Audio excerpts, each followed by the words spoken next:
Hi, students, and welcome to today's live IELTS class. My name is Adrian, and I'm streaming to you from beautiful Victoria here on the west coast of Canada.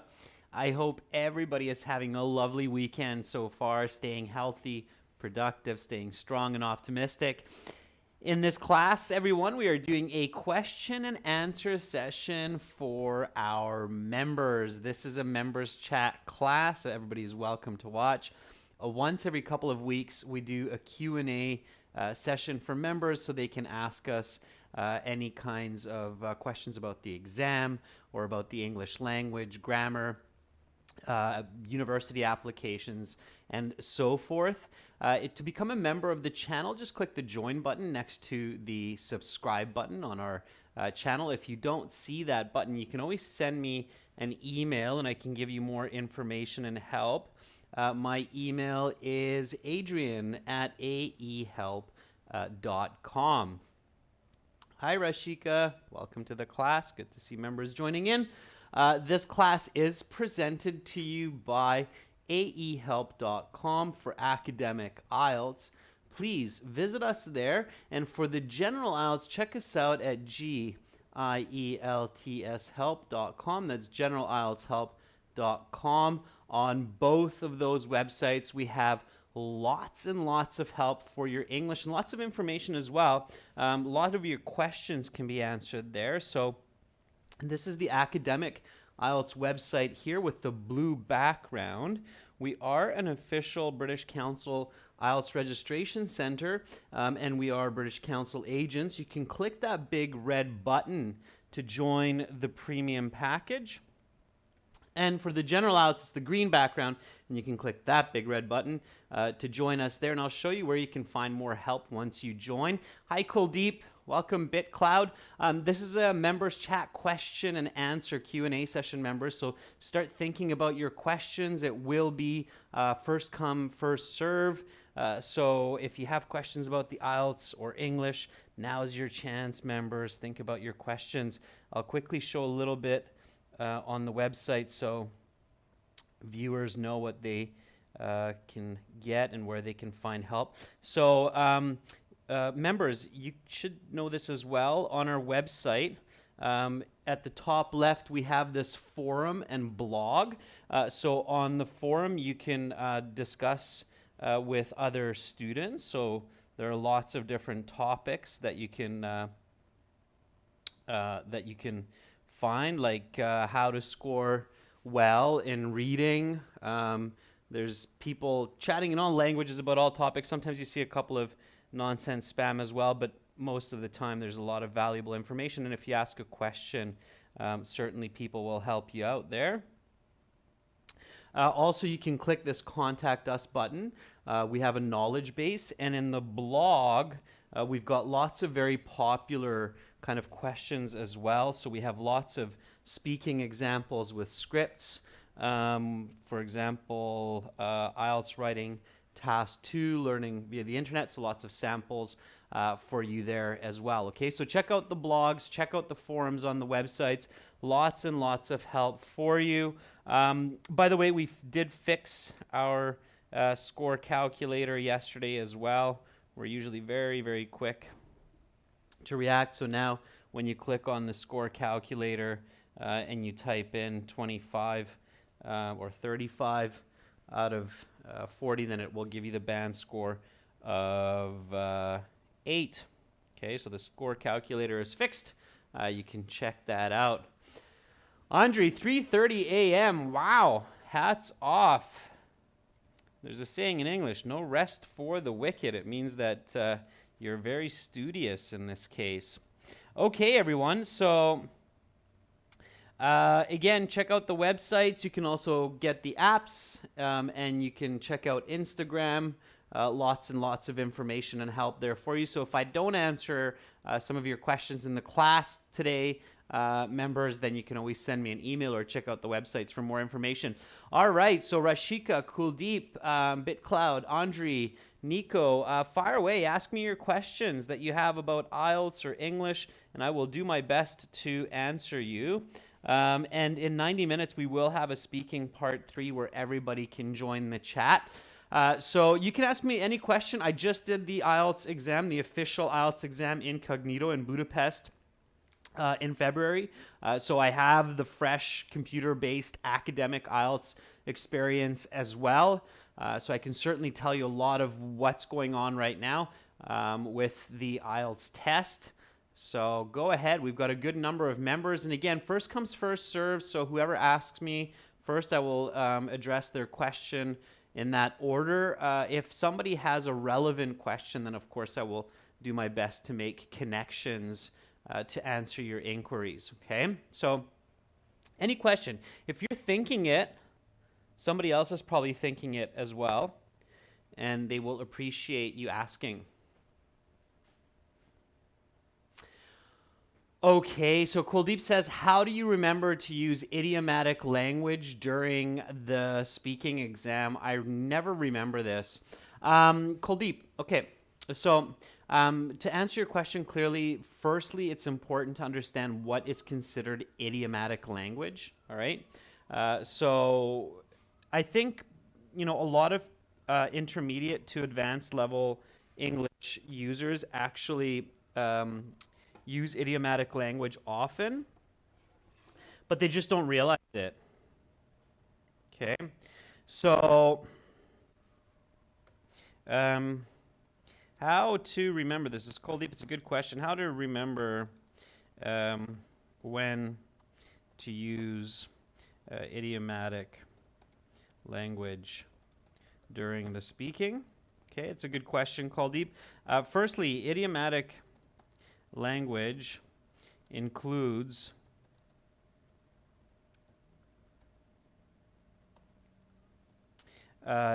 idiomatic phrases, okay, like the early bird catches the worm.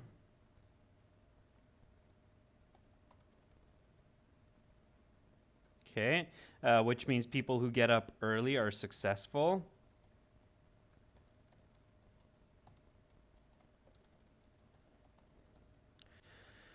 Okay, they also include simple idiomatic expressions. The reason I'm answering you in this way, Kuldeep, you'll notice here, and it'll make sense, okay? Excuse me. So, idiomatic expressions, such as I live in the heart of Victoria. Okay.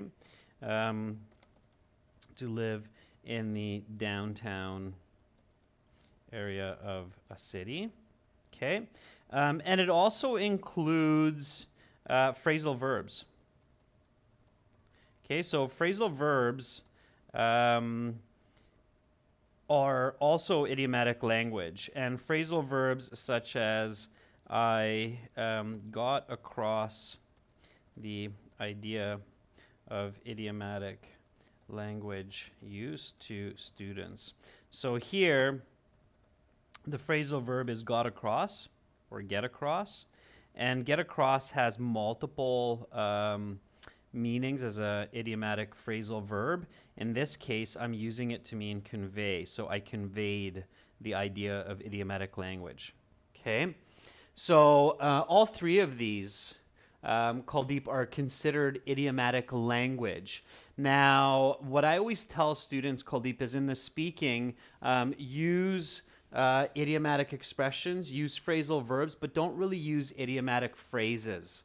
Okay, oftentimes students use idiomatic phrases awkwardly and unnaturally, and that will actually lower your speaking score, and it's not necessary. You don't have to say to the examiner, well, the early bird catches the worm, so I wake up at 5 a.m. every day, and the examiner's going to be, oh boy, did you just use an idiomatic phrase?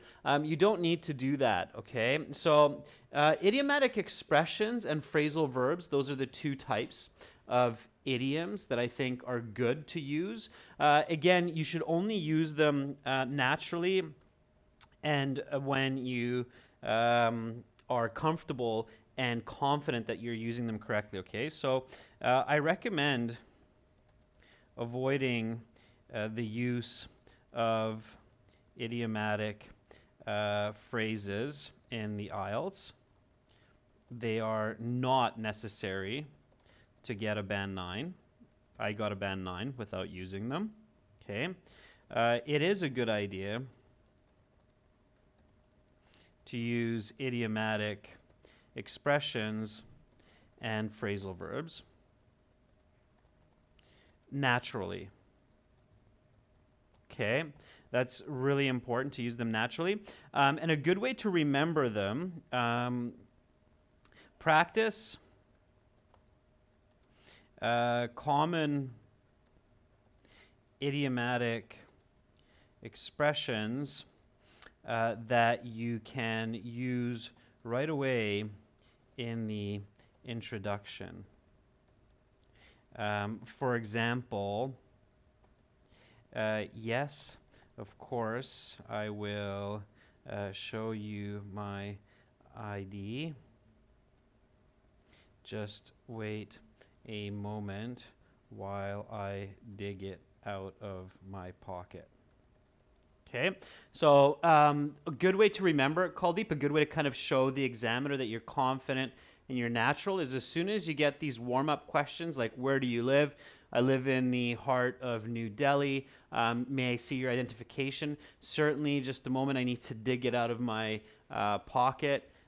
Here you go.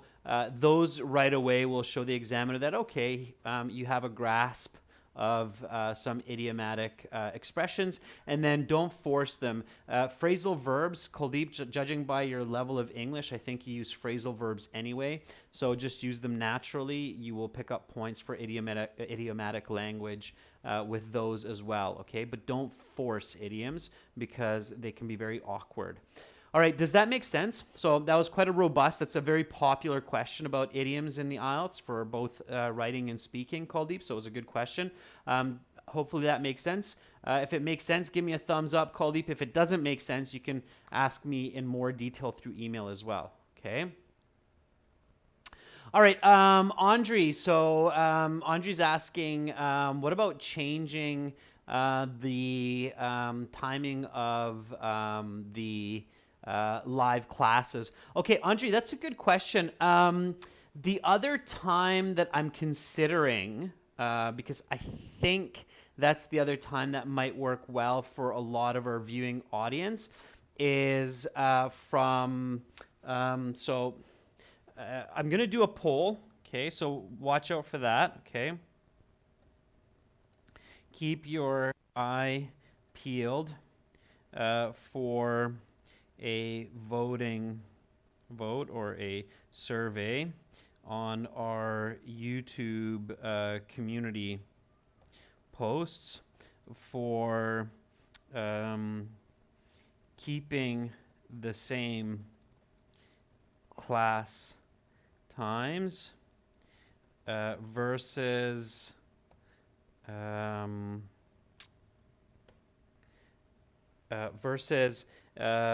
Pacific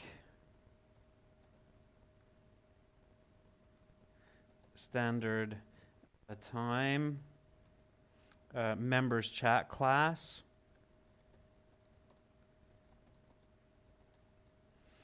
5:30. It means I'm going to be a real early bird, but that's okay. I don't mind that. 5:30 to 6:30 a.m. and 7 to 8 a.m. for regular class. That's the other time that I'm thinking. But if you have a suggestion, then let me know. So if you have a suggestion, let me know what your suggestion is according to UTC. Maybe I'll put that into the poll. So suggest a time according to UTC, which is Universal Standard Time. Here's a question for you members. I'm just curious. So how many of you think for you it would be better to have a members chat class at 5:30 a.m. and a regular chat class at 7 a.m.? So how many of you feel that that might work better for you? That's sorry, and that's Pacific Standard Time. So that would be just to give you an accurate idea. Right now, for me, it's 6:45. So that would be in 11 hours from now. So this would be like now plus 11 hours. I don't know if that would work better. Okay. So write to me in a full sentence, okay, so that I can understand, like, yes, this would work better, the early morning time, or this time that I'm doing right now. So what do you think? Honey, Nico, Andre, BitCloud, what do you think? The early morning time, the 5:30 a.m. my time, or this evening time? This is 6:30 right now. Okay. Because I think, I'm not sure exactly what time it is in India, but I think it's in the evening at that time. Okay. So Kuldeep, you like the earlier time more? The 5:30 a.m.? I'm not even sure what time that would be in India. Let me just, so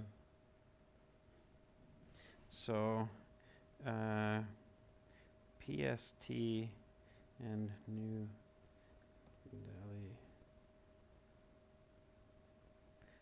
time.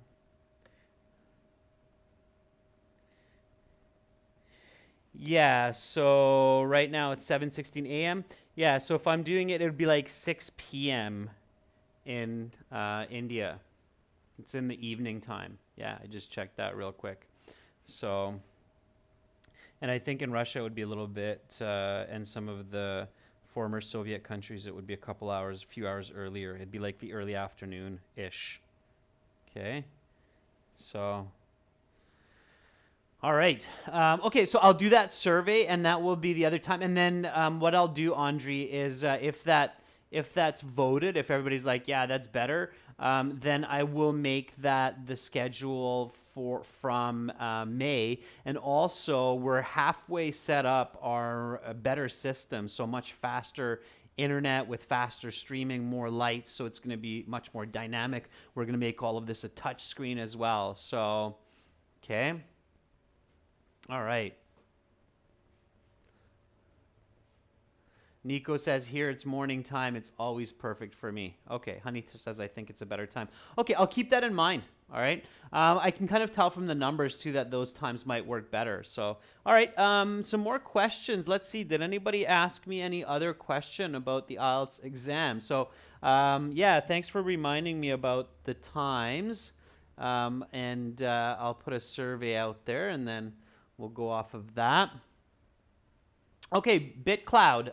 Hopefully you're still here with us. I didn't see too much chatter from you. BitCloud is asking, in a computer-based exam, do they give a pen and a paper, and is it standardized in all exam centers? Yes.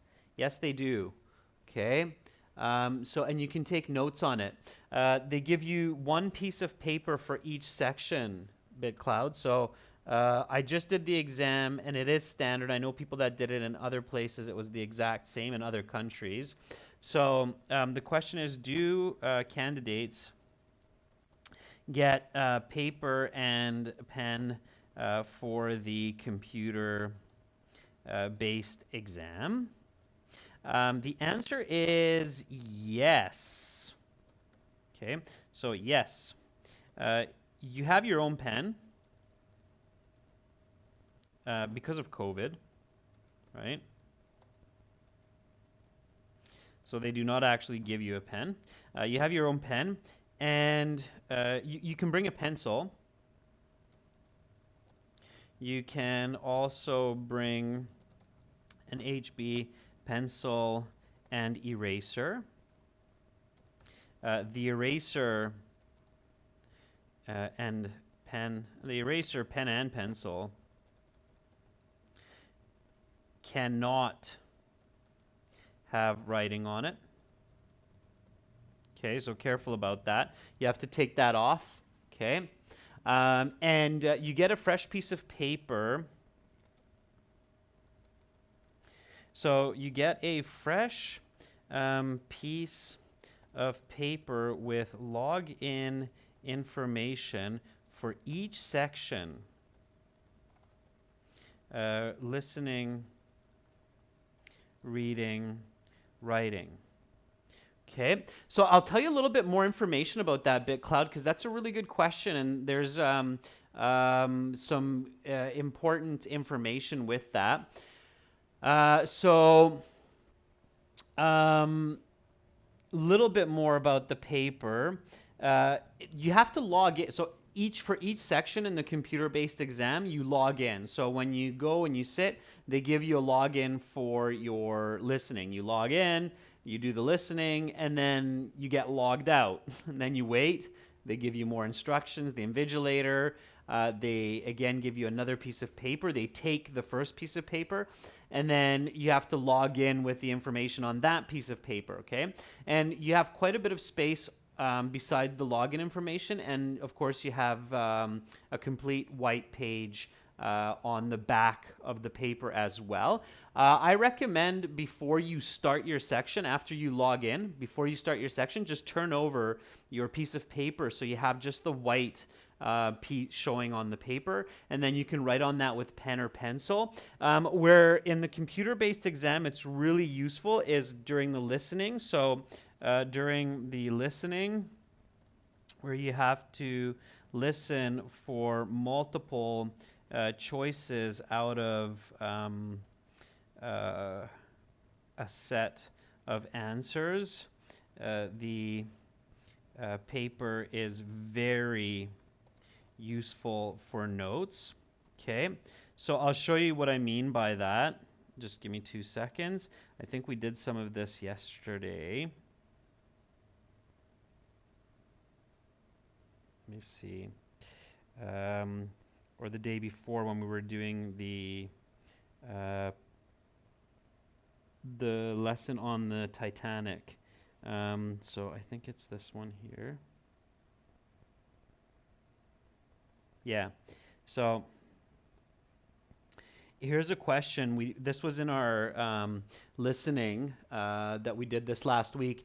What were the 3 benefits of a first class ticket? And here you have A, B, C, D, E, F. So you have 6 choices. Now, when you're listening, you'll hear the speakers go, and people in the first class had amazing rooms. So instead of staring at these and trying to be like, where, oh, it's there.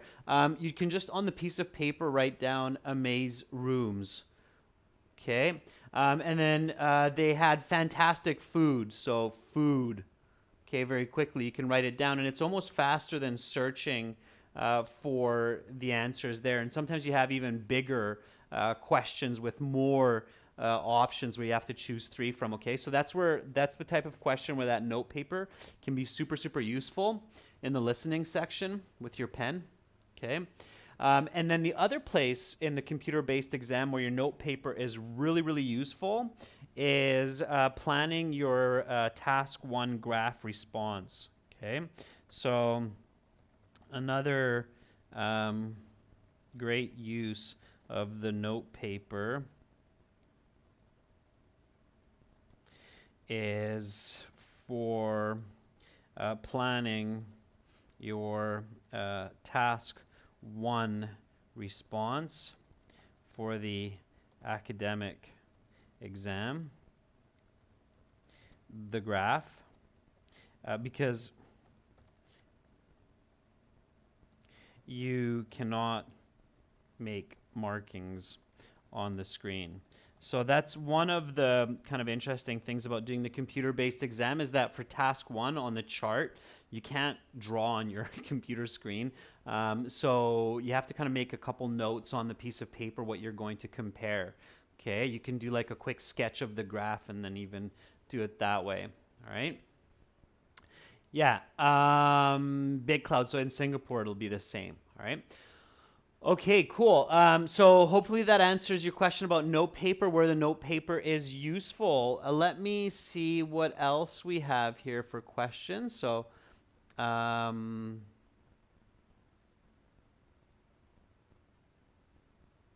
okay, so BitCloud says according to Singapore time, this time is actually better. Yeah, it's basically, I mean, it's impossible to make everybody happy. But our goal, by the way, in the long term, students over the next year is to offer more live classes. Of course, not just me because I need to sleep and eat as well, but to have more teachers and to do more classes throughout the day so there'll be suitable times for everyone. Okay, that is the long-term plan here, just so you know. Okay.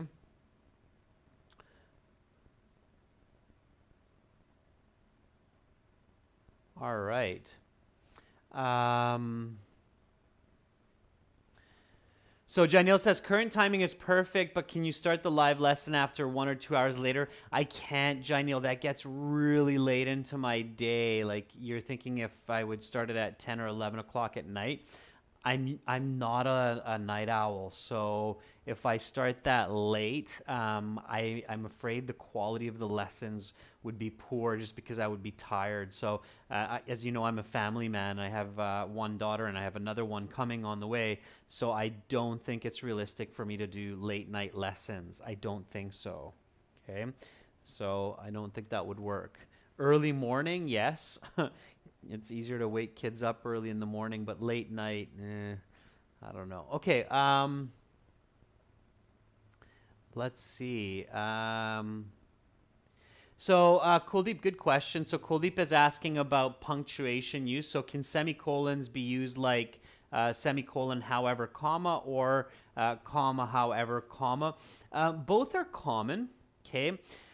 Punctuation rules, there are so many of them, and there are so many exceptions to punctuation rules. I could teach you 2-3 classes, no problem, on just that question, Kuldeep, the full stop, half stop, quarter stop. So instead, I'm going to show you where you can find that information. Okay, so Kuldeep is asking about the correct use of punctuation. Specifically, semicolon and comma. For example, however, or however. Okay. Yeah, both are fine. Okay. And you don't need to worry about it in most cases. You're not going to be losing band scores for that. This is a great example, Kuldeep, of finding this information on the website. So if you go to your My Student account at aehelp.com, you go to the blog, and let me see here. On the side, we have topics. Okay, so you have IELTS focus, IELTS information, learning materials, preparation, and reading and scores, speaking strategy, task 1, task 2, vocabulary uncategorized. I might go to task 2 for this one. Samples, question types, nope. Yeah, you might have to do a little bit of searching because we haven't organized these, but it's a good reminder to organize these. There is a specific one on punctuation. Let me see if I can locate that for you real quick, Kuldeep. Just bear with me. Because I'm pretty sure we did have that one.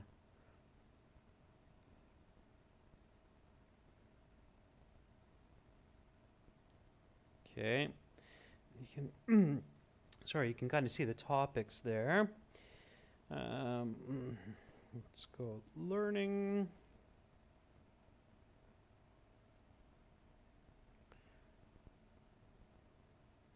I think that's where I was.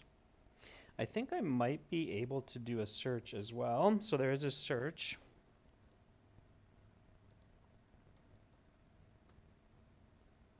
Yeah, right. Of course, I forgot. Our programmers are really clever.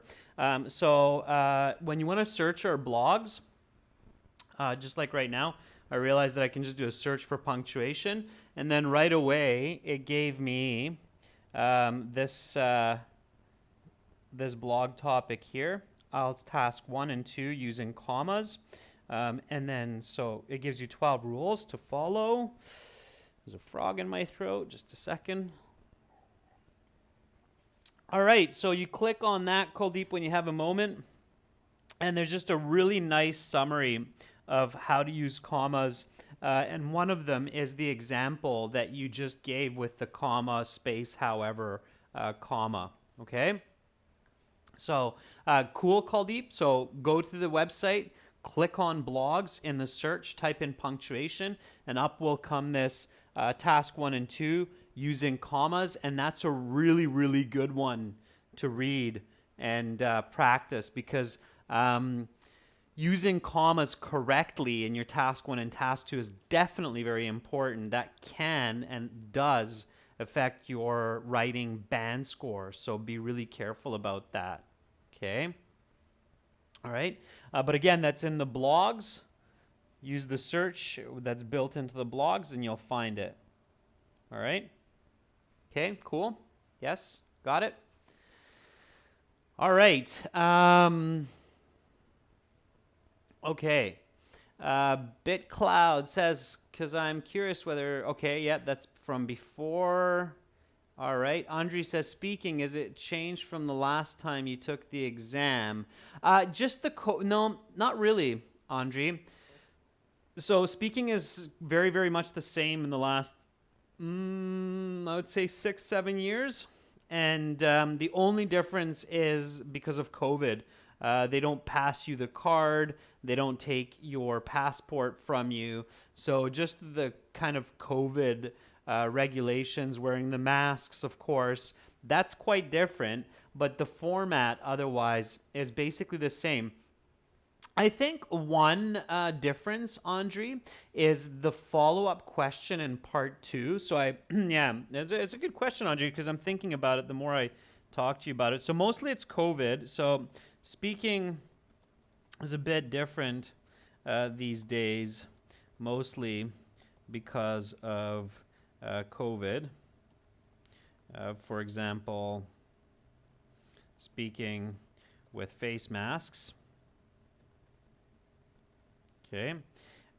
One important addition in the speaking is the follow-up question to your part 2 response. So they've been doing this for a few years, but I think maybe about 5 or 6 years ago, they didn't really have that follow-up question. They just said, okay, now we'll ask you some questions related to the topic of part 2. Let's talk about this in part 3. But now they actually ask you a question. So I believe yesterday we were talking about an object used to control society, and we talked about traffic lights. So in the real exam, if you gave that answer about traffic lights, then the examiner might say something like, what is your opinion about the traffic lights in your city? Okay, and then you can say, well, I think that they are quite modern. The crosswalk lights indicate the number of seconds a pedestrian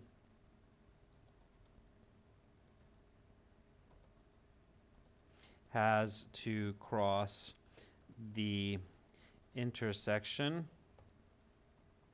and this is quite convenient.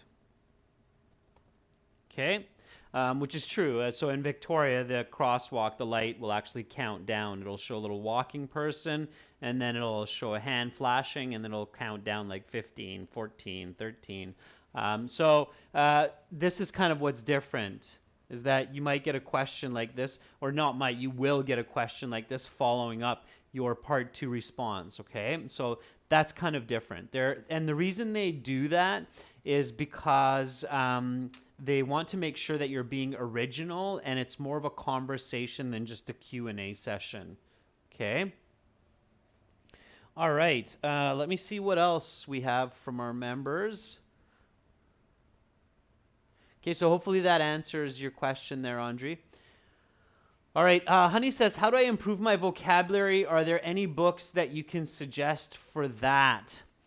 Honey, that's a good question. Improving your vocabulary, Honey, you can do that in so many different ways, and the trick is to do it in different ways. So don't just study vocabulary from a book. Don't just use flashcards. but also read lots of books. Read for enjoyment in English. So when you have half an hour, pick up a magazine or pick up a book and read some English. Watch movies in English, and of course, use the vocabulary. So speak and write as much as possible, because using the vocabulary is what crystallizes the vocabulary for the future. Okay, honey? So, honey, understanding vocabulary, that's half the story. The other half is using that vocabulary. There are lots of different books which kind of focus on vocabulary. What I would recommend, honey, if you have a bit of funds, maybe it's a question back. Do you have an e-reader, like an Amazon Kindle, for example? And there's a reason why I'm asking you that. Okay, so a great tool to help learn. You can probably do this on your phone or tablet as well, but the Amazon Kindle is really beautifully designed for this function. So a great tool to help learn vocabulary is an e-reader like Amazon Kindle, whereby you can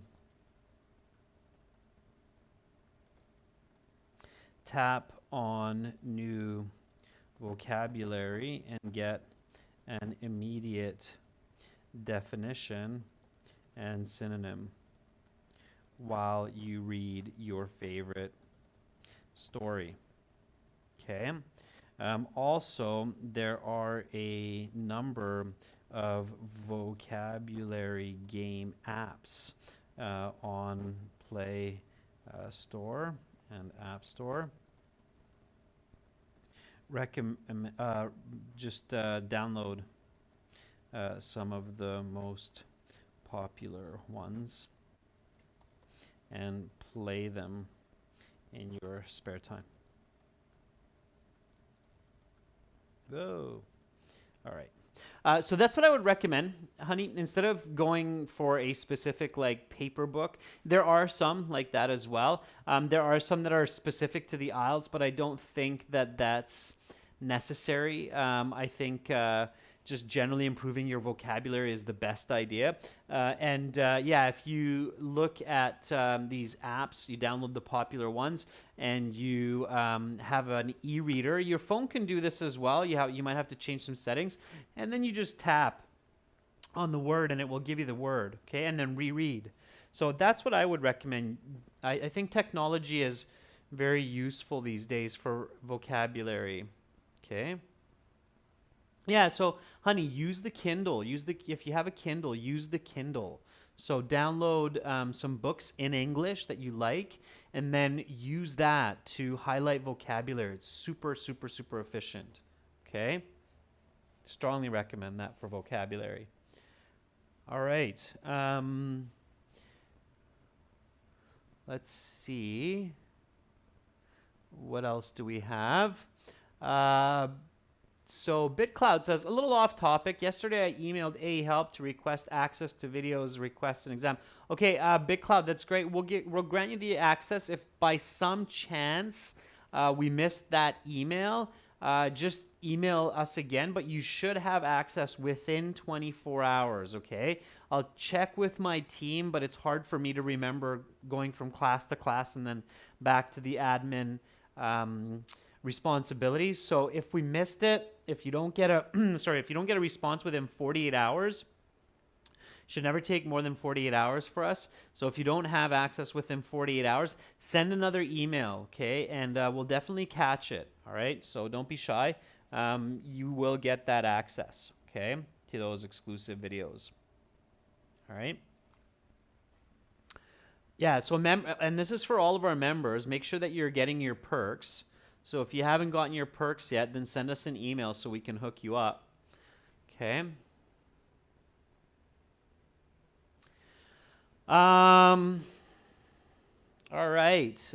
Let's see. So Saga is saying, sir, do I need to have snacks and when should I go to the washroom?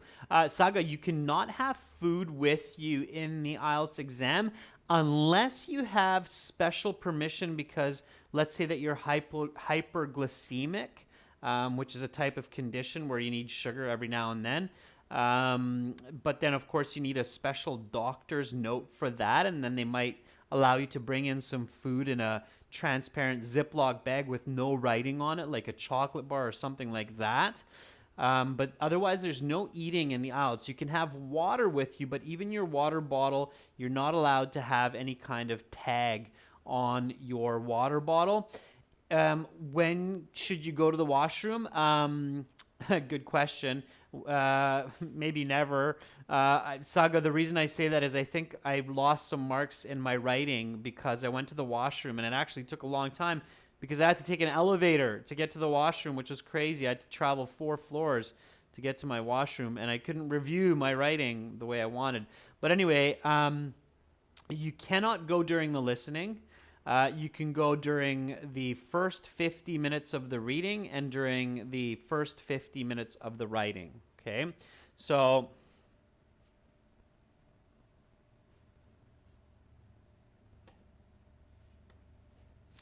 you can use the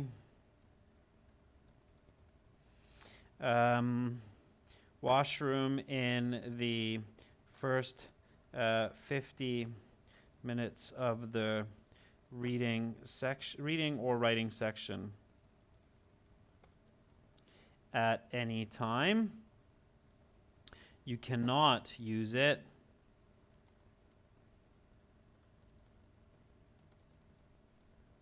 in the last 10 minutes of these sections or during the listening section. Okay, so keep that in mind. It's kind of crazy because every minute is valuable, as I discovered in my IELTS exam. Every minute really is valuable. So in a perfect world, you have just the right balance of hydration, whereby you don't need to go to the bathroom. But if you do need to go to the bathroom during the writing or during the reading, especially if you're like still like you feel like you need to go to the bathroom and you're just starting the reading section, yeah, go to the bathroom because it's going to really be distracting and painful if you have to hold it for 2 hours. Okay, so that's kind of, that's the best answer I can give you. Unfortunately, there's no perfect answer here. At least it's not the MCAT, which is 8 hours long, right? The medical entrance exam. Okay. So, let's see.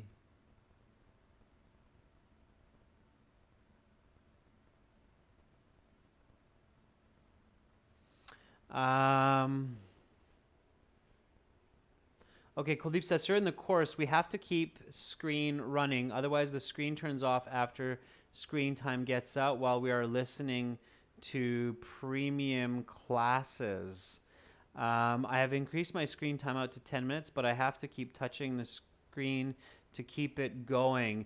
Kuldeep, can you send me an email on that so I can look into exactly what you're saying? Because I'm not 100% clear. So I have an idea, but can you please send me a detailed email and then I can take a look and reach out to our techs if you're referring to what I think you are in our full course.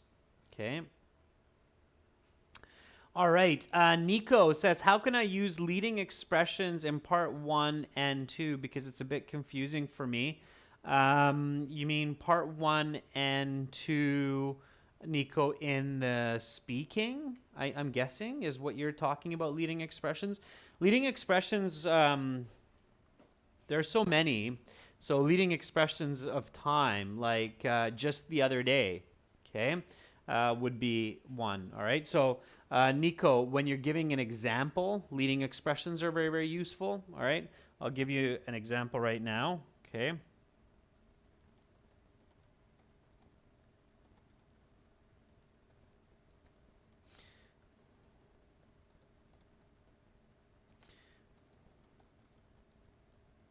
So they're especially useful for examples.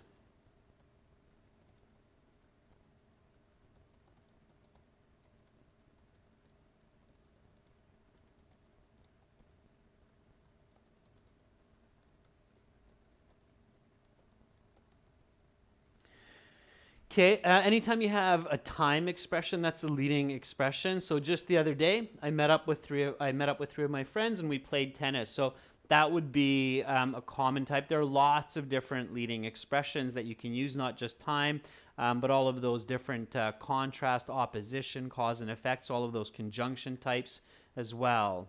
Okay. All right. Okay, so I see that you have a few more questions, Andre and Janil as well. I'm going to stop here for today. Okay, those are some good questions to Andre and Janil, but I'm going to stop here for today. And don't be shy, just send me those questions via email, and I will happily respond to them within the next day or two, okay? I'm going to set up and get ready for the next class, which is speaking part 3, questions and answers, and that will be coming up in about 40 minutes, where everybody will be able to join the chat. All right, so make sure to hang around for that. That's the final class for this week of live streaming, so take the opportunity. And I'll definitely make a note to do that survey on the class time, so keep an eye out for that. Get your vote in, okay? And hopefully I'll see all of you shortly. I'm Adrian, and I'm signing out from beautiful Victoria for now.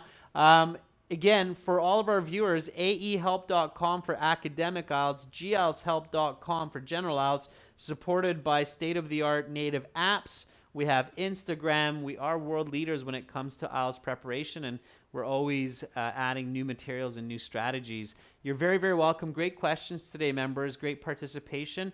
I'll see you all shortly. Bye for now.